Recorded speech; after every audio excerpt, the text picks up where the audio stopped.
Hello, everyone. We're back again with the Armenian-American Perspective, Part 4. As I mentioned in my short introduction, we're going to try to do this twice a month on Sundays, so every other Sunday. And today we have with us Anush Markaryan, originally from Armenia, an Armenian-American now for I believe about 20 years, you said, Anush? 25 years, going on 25 years. 25 years. So an established, and Martin, you've all met before. So we'll jump into it. We'll start, since Anush is our new guest, and I've just met her yesterday over the phone for the first time. So I have questions that for both, but I'll start with Anush. I touched upon it slightly yesterday, but I'm always curious with the millions of Armenians that we have. Unfortunately, there's only a small percentage that are at least visibly active in the struggle for liberation. And curiosity is always that what was the turning point, or what brought you upon to where you are now? Anushchan, if you could tell us a little bit about that. Sorry. So as we discussed yesterday, I live in Glendale, LA, Glendale. Big Armenian community here, as everybody knows. I have interactions with Armenians almost on a daily basis because of my work. I work for a bank. And with every Armenian, when we talk about politics or, what's going on in Armenia, everybody is just so lost. People are just very hopeless. People are, they lost faith.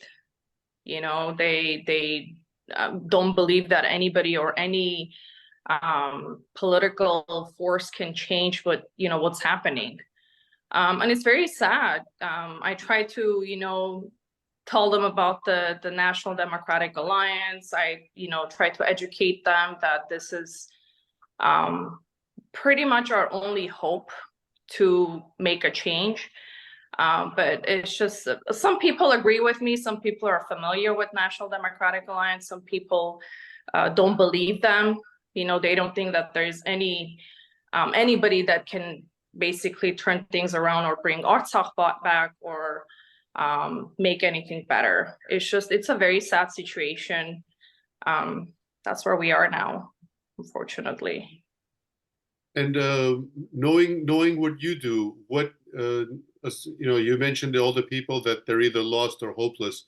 What made you find that hope to be a part of this movement? So that's a great question.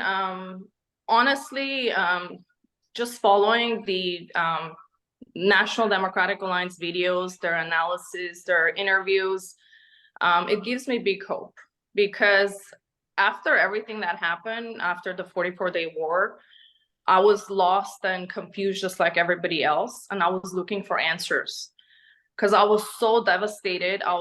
I couldn't believe that that was the end. We lost Artsakh and now we're gonna lose Armenia.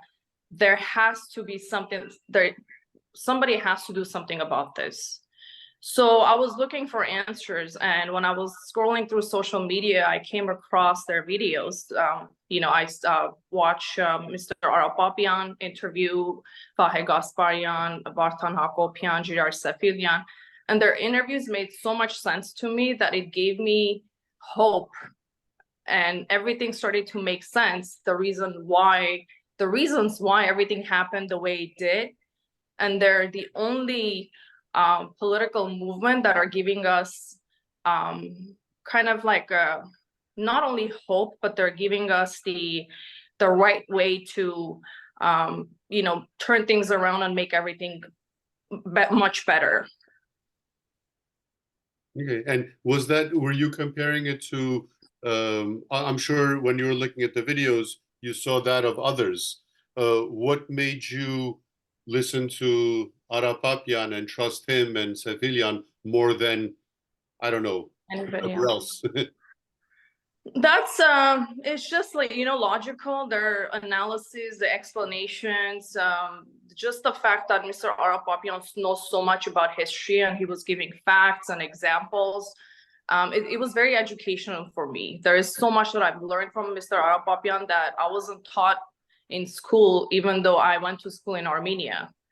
Again, about the history, about the Treaty of Sevres, and about Artsakh being an integral part of Armenia, and just there was so much information that it was, for me, it was at some point it was overwhelming because I was trying to soak everything in, but everything that they were saying about the reasons why things are happening, or giving solutions to all these problems, everything, it made sense to me. And again, they were the only people that were providing solutions to the problem, whereas listening to others, they were just talking about the problem, but there was no solution. Anush, that's a very good point. I have a question for you. Aside from the ideology, which we all tend to agree with, we all sort of have some kind of personal story as how we got involved. For me, it was getting to know the Yernukians. When I heard about what happened to Karo, when I heard what happened to his wife Ruzan in Armenia and whatnot, that made me get in touch with Gokor in New York, who is not too far away from here, because honestly, at that time, so many years ago, there was nobody in the Boston area associated with National Democratic Alliance. So I reached out to Gokor, and we created a bond, and we started working together. I'm just curious, what's your personal story? I was talking to Gokor about it yesterday. It's kind of an interesting story because going back to 2018, when the so-called revolution was happening, and we were all excited about it, and everybody was following. We call it the Chevolution. Yeah, right. But everybody was just so excited.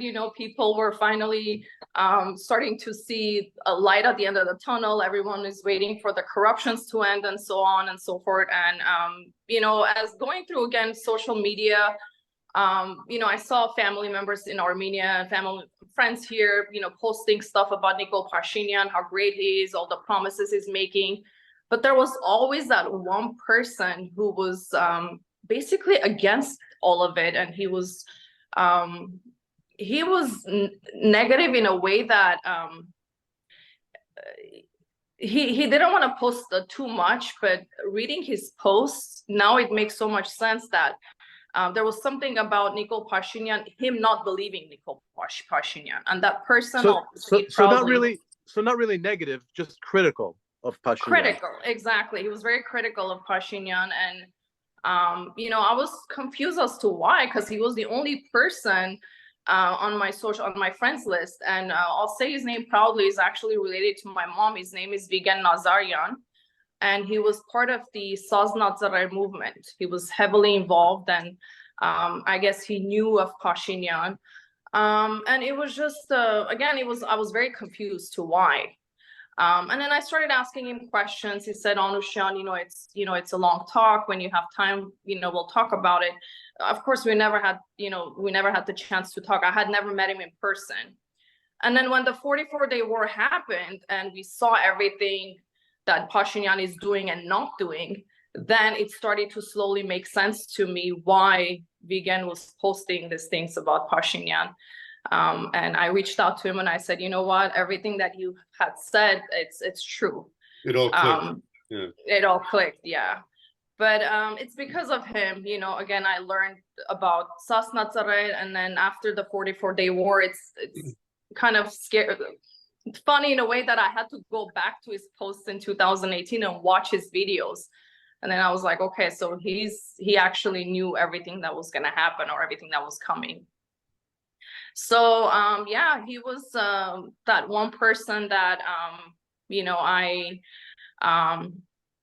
kind of learned about, and then we talked some more. He said that he was supporting the National Democratic Alliance, and he gave his reasons why he got involved and all. And yeah, that's my personal story. But what can be more personal than seeing your country be in war? And when you're away from Armenia, you know, your hands are tied, you want to help, but there's not much you can do, especially being a woman. You know, you can't really go fight in the front lines, but it was just very, very devastating time for me. I remember waking up every morning and going on social media, you know, hoping to hear good news that the war has ended and of course that wasn't the case. But yeah, it was Vigen Nazarian. I'm still grateful to him. He actually he taught me a lot too. Yeah, Vigen, I can vouch for myself when I found out that he's related. Not only Sasnatzer, Vigen was part of the movement going back to pre-parliament. I've known Vigen, I believe, since 2012. I think I met him initially at the Mashtots Park when we were trying to, and actually successfully save the park. It was one of our handful of successes. So yeah, Vigen I can vouch for. He's been there from day one, side by side in marches, organizing everything. And it's funny that you mentioned the personal aspect. And I guess Martin, in a way, it's fine. I was going to ask the question. Until now, I really didn't know that it was Garos that triggered you, because I've known Martin for quite some time, and knowing of his history, he was essentially a born activist, or at least his entire conscious life. You know, there's pictures of him asking for justice for Hampik Sasunyan, and that I've seen on social media. So I humbly appreciate that. For me, it goes back to my teenage days, actually. Yeah. But specifically the Sasnatzer and the Bever movement. And it's interesting, Anush, that you mention a personal thing, because one of our objectives, even what we're doing now, is not, I don't want to say how do we get people on board, because I don't want to say that we're the only ones that know and they don't, but how to just get people to do something, to even think about something, think outside the box. And one would think that a personal connection would be different. I unfortunately have experienced the other end. I have very close relatives in California, in Glendale, in North Hollywood, that you know, I reach out from time to time, even though I've almost given up, and I hear they tell me, oh, you know, I just listened to Arman Babajanyan, and I say, so and so, why don't you listen to your brother, your cousin, Garo Yerlukyan? Yeah. Oh, I will. So even with that personal connection, and these aren't bad people, these are good people, but they are. I think, you know, we always say our Armenians are emotional. I think we are so emotional that I can't even say clouds our judgment. It destroys our judgment. So we hear a few sweet words and we automatically shift that way, just because somebody has a knack of speaking and saying something you want to hear, and we lose all sense of pragmatism and logic and just wherewithal of anything. Martin, and I know within your family there's some digression. Have you experienced that with close people, but not only family or friends, that you say, here are the facts? And as far as and as Anush said, one of the things that Ara, especially Ara Papian, all of them, but I guess Ara Papian being a historian, he doesn't mention anything without facts or substantiating it. So I guess my question is, even when you present, Martin, to your friends or family, that look, these are facts, these are not suppositions or anything, what is their argument in not believing you? Yeah, that's a great question, Gokor. I'm sorry, for Martin. Yeah. Yeah. So sorry, your video was freezing. No worries. Gokor, that's a great question. I don't think the issue is so much people not comprehending or believing people like Ara Papian and all the other Bever Council people, whoever has something to say. I think there is just a general apathy and a general demoralization, which is the result of, the past few years of the events of the past few years. So I think Armenians in general, and I typically don't like to generalize, but in this case, there's this just ambivalence, this apathy, this demoralization, that you know everyone feels in a way kind of deceived, especially by Pashinyan and his group. I mean, I have to be totally honest. I initially had faith in Pashinyan, and I think many of us did, and I have no difficulty saying yes, I was deceived. I was deceived by Pashinyan. And I think it's difficult for a lot of people to say that and to Just admit to to admit, that, or essentially, just so to just come to to that admit that they were realization. wrong. Right? Yeah. I mean, it's difficult, but I mean, I say it. Yes, I believed in Pashinyan, and I was wrong. And everybody has, Mhm. everyone makes mistakes, but a lot of people, unfortunately, just don't want to, come to terms with that. So I think.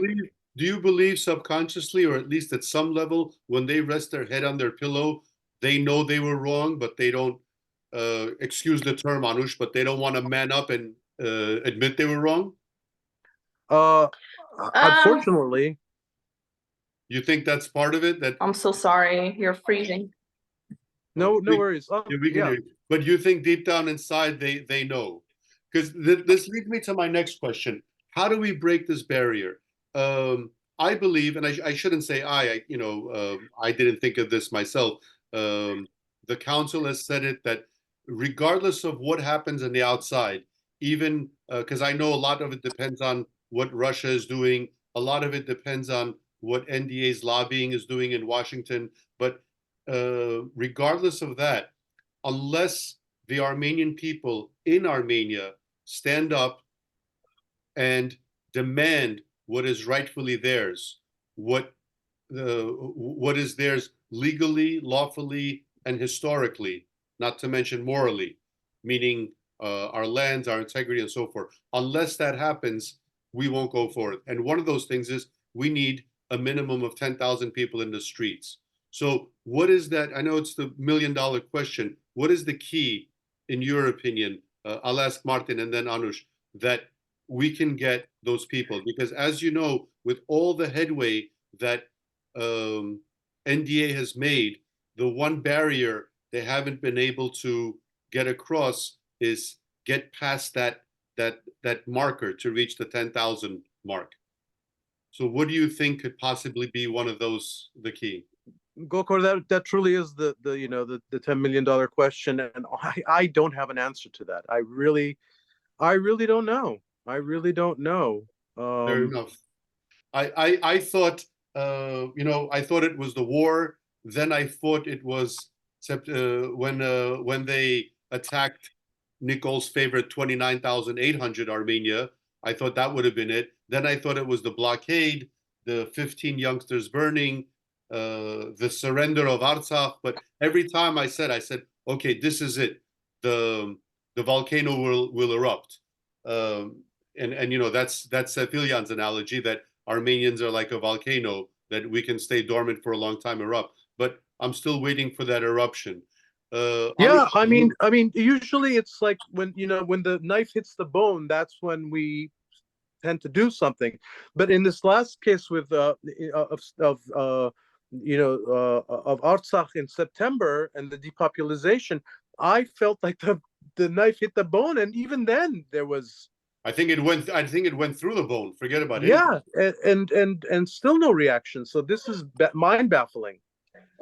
Before I get to Anush, I mean, my layperson's opinion of this is, I think over the years, over the decades, over the centuries, over the millennia, because we have suffered through so much, in Armenian, the word is danaga voskorin hasnel, literally Right. knife to the bone. I think we've developed such thick skin that that damn knife is not penetrating our skin. Yeah. metaphorically speaking, of course. But Anushjan, I want to ask you, do you have any ideas of what it could be for us to, or well, actually, first of all, I should say, do you agree that the key lies in the people in Yerevan hitting the streets, or people in Armenia? And if so, what may be one of the solutions to get the people out there?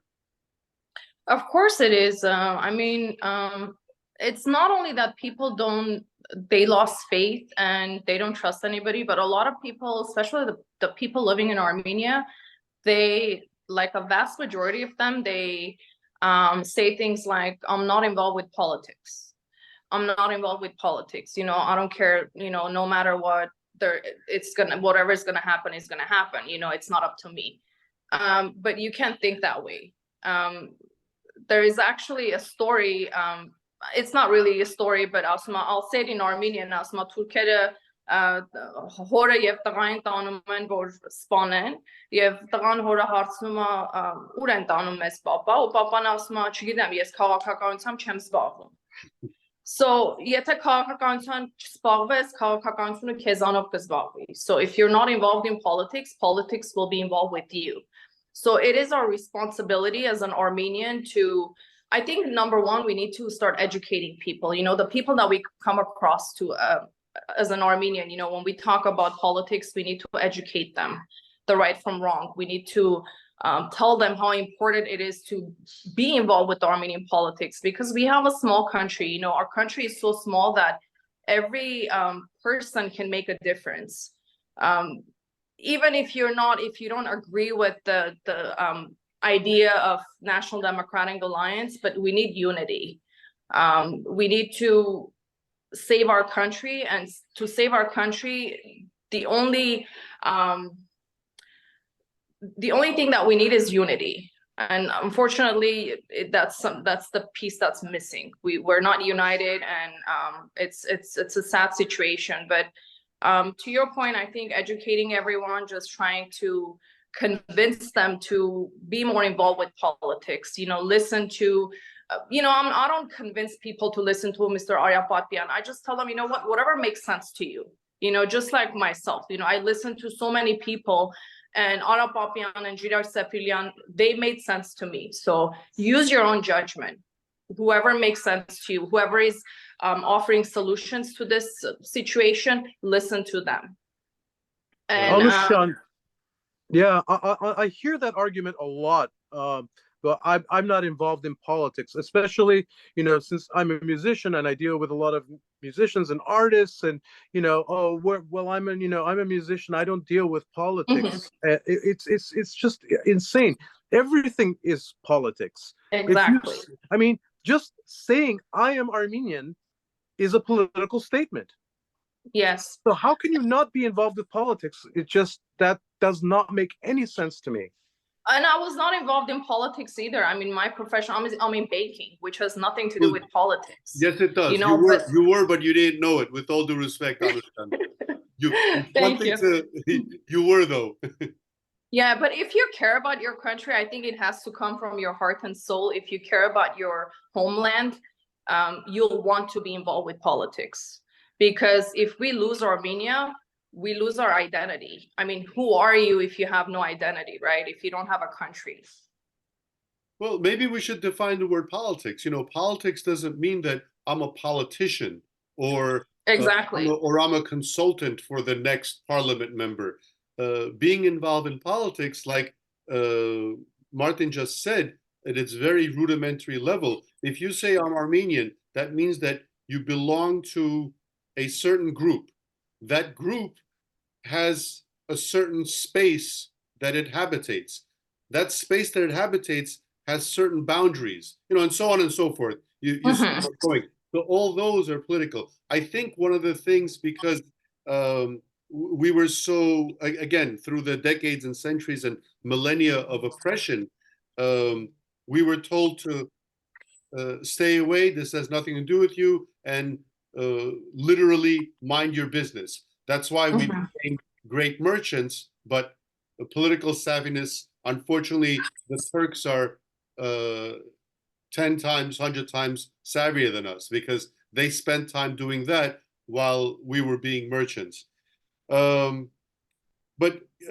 getting back to, because for me, this is, and education, of course, is important, but with the presumption that we don't have time to educate a generation or a group of people. If this was back in '97, if we're having this conversation, I would say, yeah. But now we're talking weeks, months, maybe a year that Armenia will not exist, or will not exist in the way we know it. Even now, I'm not even talking about what it should be. So given the fact of that, the time issue, how can we expedite that information?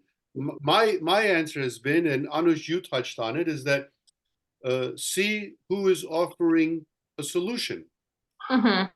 Because right now, they're very savvy. The Kremlin, Russia has never produced anything in its entire history. Russia has not contributed anything to society. Well, neither has Turkey and Azerbaijan. I put that trio into one group. However, the one thing that they have done very successfully is propaganda. And through their propaganda, they have been able to convince people what they want them to think. So now we have all these people coming out and speaking, popping out of the woodwork, and we'll see them come and go. And we get riled up. Just remember, for example, and I don't want to pick on him, it just came to my mind. There was a guy from Artsakh, Artur Osipyan, if you remember. Yes. He was making live and went to the border and put up a fight. What happened to him? He came and he disappeared. And there are dozens like him that pop out every day.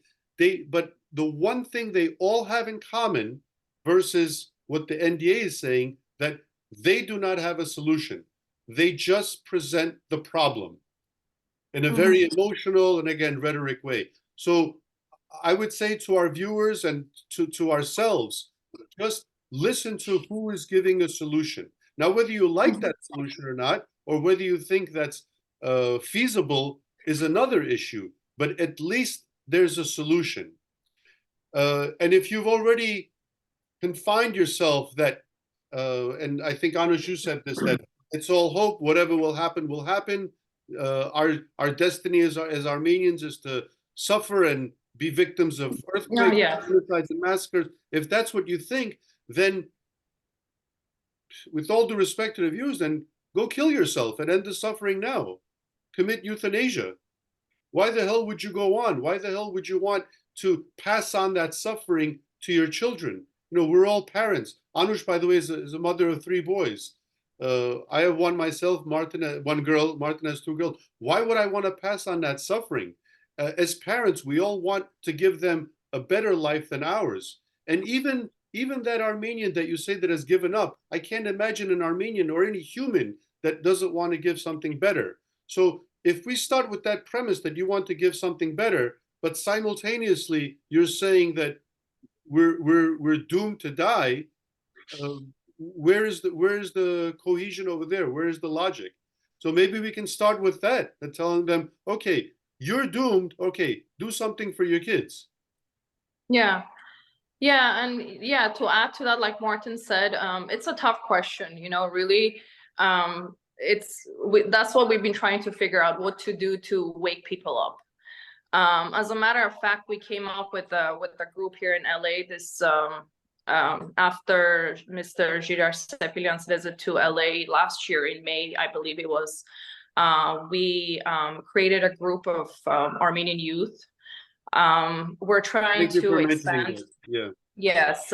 So we are inviting new members to our group. Our mission is to engage young Armenians, to educate other young Armenians about the Armenian history and, again, everything that we weren't taught in schools.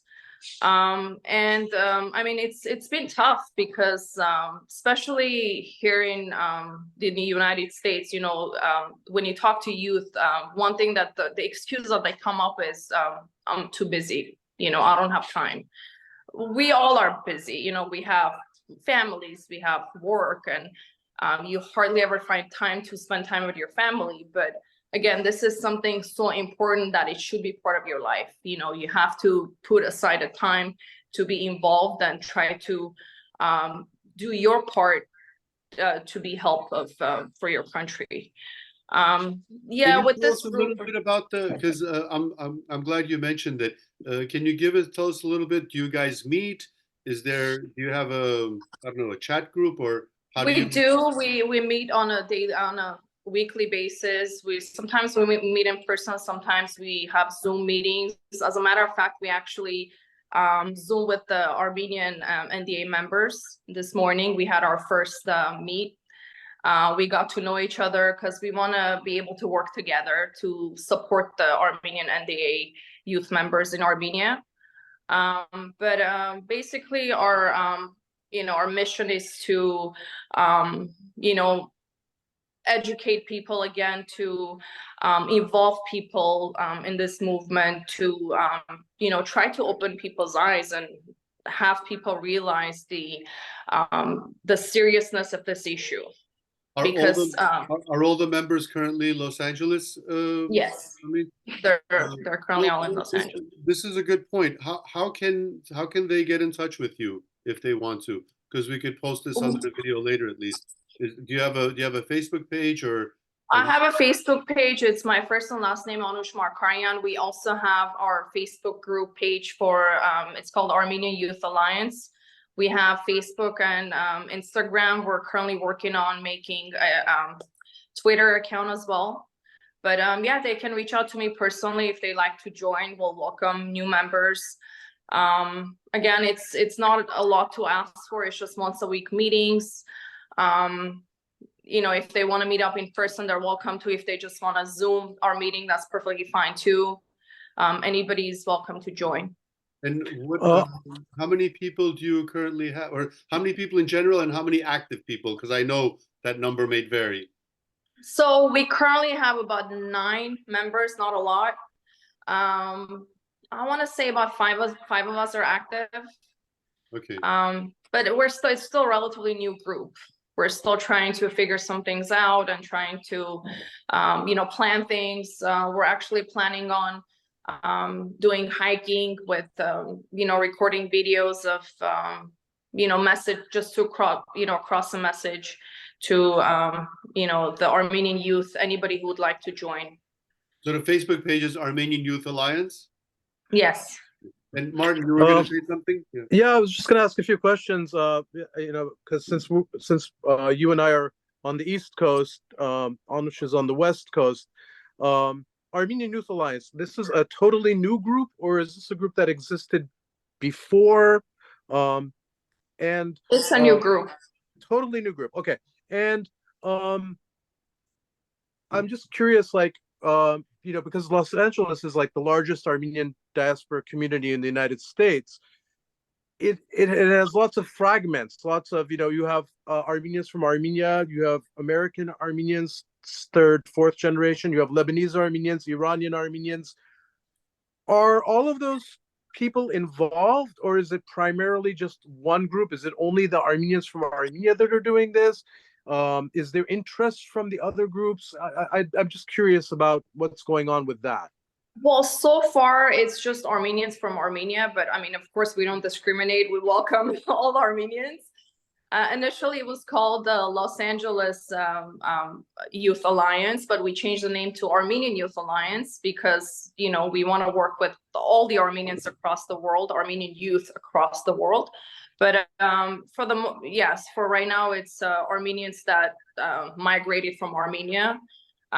We don't have any Barska highs. I mean, of course, again, we want to welcome new members, but right now it's mostly high estancias from Armenia.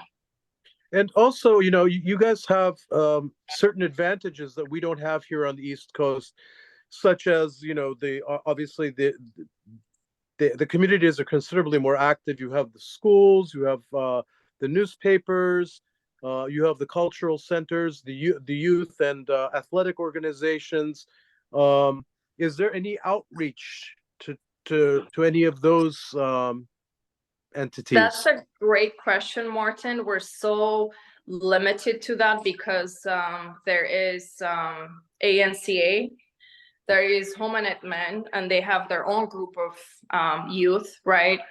And it's gonna be really hard for us to break that bubble, if you know what I mean, because ANCA and I forgot the name of the other Armenian organization in LA, but they're Armenian Assembly or AYF? no, Well, AYF, yes, the thank you. AYF and the ARF, yeah, okay. Yeah, they're one and the same. Well, Yeah. I mean, the good news is, I shouldn't say good news, but the hope is that a lot of them are disillusioned now because they've seen that by following the ANCA, when it was about, by the way, we have 3 minutes left, so we'll try to wrap up, that all they've done is genocide recognition, and they've never talked about sovereignty or anything else. So at least from my personal experience, I've seen a lot of genuine Dashnak members, and not only Dashnak, any other part of the diaspora. They've been disillusioned, whether they were Hunchags or Ramgavars or Assembly or ARF, and they are looking for outlets. But the problem is they're just starting now. You know, honestly, you started in 2018, you know, looking into videos and stuff. So they're starting now. So imagine how overwhelmed they are. But if we could, as Martin said, if you could reach out to those, I'm sure there's individuals that are at least willing to listen. Also, is there an age gap for the Armenian Youth Alliance? Like, what's the youngest you accept or oldest, or? So we don't have a specific age. I mean, I myself, I'm 40 years old. I'm not considered a youth, so to speak. But yeah, we prefer the youth. But for the most part, we're in our 20s, 30s, and early 40s. Right. I mean, you know, I knew about that, but I didn't pay attention. I think it's important that we spread that out and not only limit it to LA.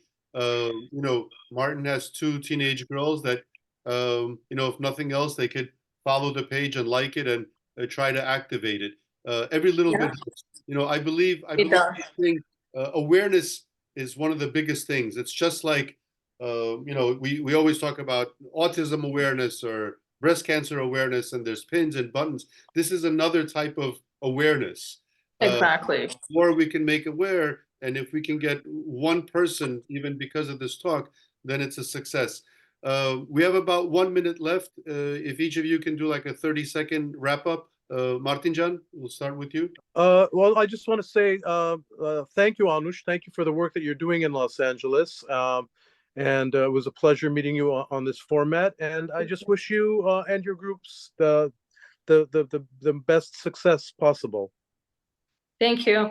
And thank you so much, Martin and Gokor. Thank you for inviting me. You know, but we have to support each other, try everything we can in our power to try to save our country.